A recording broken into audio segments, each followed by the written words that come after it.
You got the Jets at the Browns, as you mentioned, Sean. Browns by 7 in terms of the spread. The total is just 30 at 6. Who do you like in the captain spot? I'm going to go pretty contrarian here, and I'm going to go with Elijah Moore. And the idea is I want to invest in, Joe Flacco and this much, much improved passing attack. And, Amari Cooper and David Njoku are the clear top two options. I think they're going to be very popular here and rightfully so. But I think that's why, Elijah Moore could be sneaky. I think, he's probably the clear number 3 option right now. So if the Jets focus on slowing down Cooper and Njoku, could lead to, Moore being open. And there's really no easy matchup when it comes to this Jets secondary, but Moore's, operating the slot, which I would say is probably the best matchup. He's going to avoid the boundary corners here in Sauce Gardner and DJ Reed.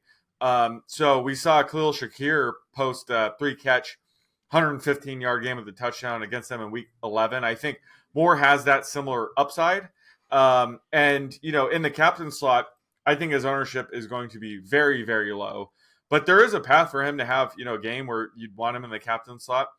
And, this is a revenge game for Elijah Moore and Joe Flacco. So, they could want to stick it to the Jets here, especially Elijah Moore, very tumultuous exit with the Jets. So this is a spot where Elijah Moore could have a good game. I still think he's really talented, underrated receiver.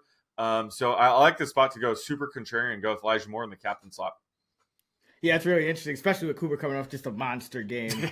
Obviously, he's going to be popular even against the Jets. So I like that. I am going with Njoku. I do think he will be popular as well. Probably a little less so just because Cooper had such a big game last week, but he's been killing it. Double-digit DraftKings points, 9 of his last 10 games. And, like you said, there's no easy matchup against the Jets, but, tight end is still, I think, a spot that opponents want to target them. Last week, 11 targets to Commanders tight ends against the Jets, and they caught 8 for 50 yards and a touchdown.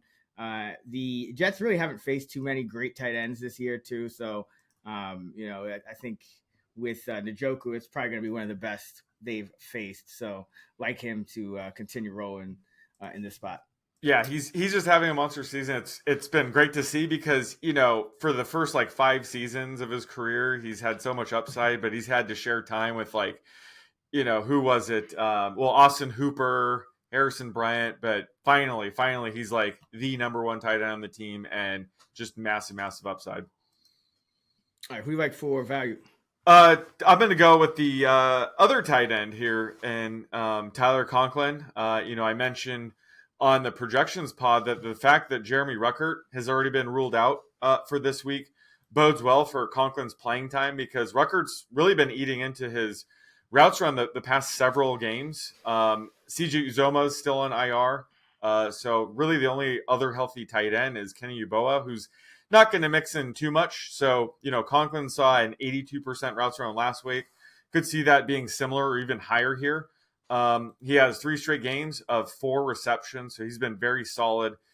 Sees plenty of targets every week. And this is a matchup where I typically avoid targeting tight ends against the Browns, but they've been without linebacker Anthony Walker, who's been excellent in coverage against tight ends. So if he's out again here, I'm going to like Conklin even more. But I think Conklin's a fairly safe play that I don't think enough people are going to be on. So I think he's a great mid-range play here.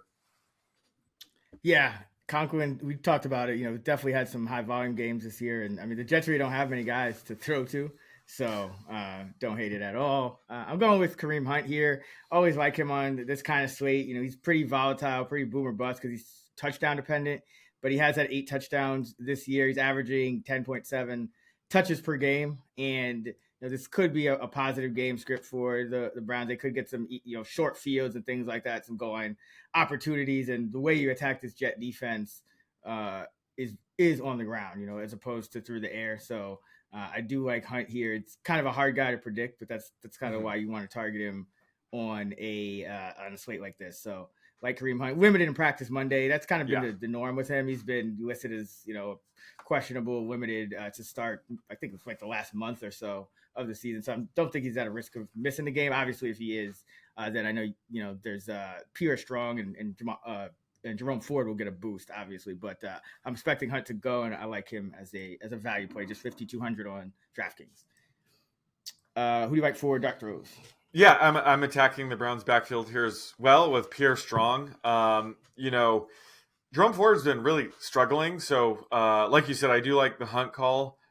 He could mix in more on early downs, but he has been dealing with that groin injury. I think it's like 5 weeks now. He's opened Yep. up Yeah. with missing practice and he gets limited. So I don't know. Maybe the short week it is something to really monitor closely. But I'm assuming Kareem Hunt will be a full go. But I mean, the Browns are touchdown favorites here. This is a game they should win easily. They've been just throwing it a ton lately, but this is a game where there could be enough volume for all three running backs to see decent amount of touches here, and also the potential for a blowout where if they do start to get up 10+ points here, that would be a time to kind of limit Kareem Hunt and make sure that Groen gets healthy for next week. So I could see Pierre Strong getting a ton of work in the second half, fourth quarter specifically. And he's been pretty good. Like anytime he's had some run this year, he's been efficient. So, like I said, with Jerome Ford struggling, we could see the third back, and Pierre Strong see a little uptick in work here. So I think he's a solid dart throw and pretty ugly slate. I think he could do worse than Pierre Strong. Yeah, absolutely. I think this is the kind of week where you could see him, especially if the Browns get out to a big lead, like you said. I'm going with Izzy Abanikanda, assuming he plays. If not, then I'd like Dalvin Cook. I think Brees Hall coming off a monster game, but it is a short week and Jet season's kind of in the tank. So they've been careful with Hall a lot of the year. Could be a spot where they try to be a little bit careful with him on the short week, even though he's coming off the big game. And Abanikanda 3 to 6 to 9 touches over the last 3 games. He's dealing with an ankle, so there is a chance he doesn't go. But if he does, I do like him.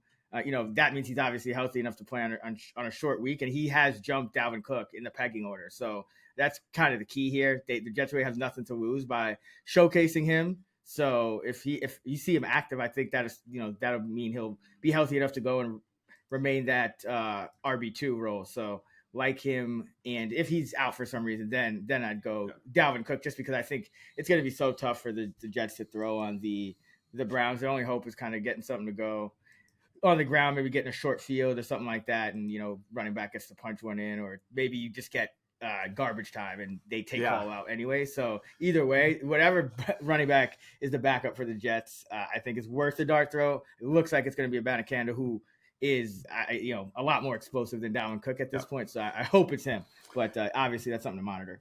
Yeah, I was so bummed. We were both bummed when they signed Dalvin Cook because Abanikanda is a solid rookie. He would have been fun to have as Brees Hall's backup. But I agree with the Jets season lost. They got to be looking ahead to next year, and that's why they signed Dalvin Cook, was to kind of save Brees Hall from himself. So I can't expect them giving Brees Hall 30+ touches a game going forward. So it would make sense to get Abanikanda plenty of work over these next couple of weeks.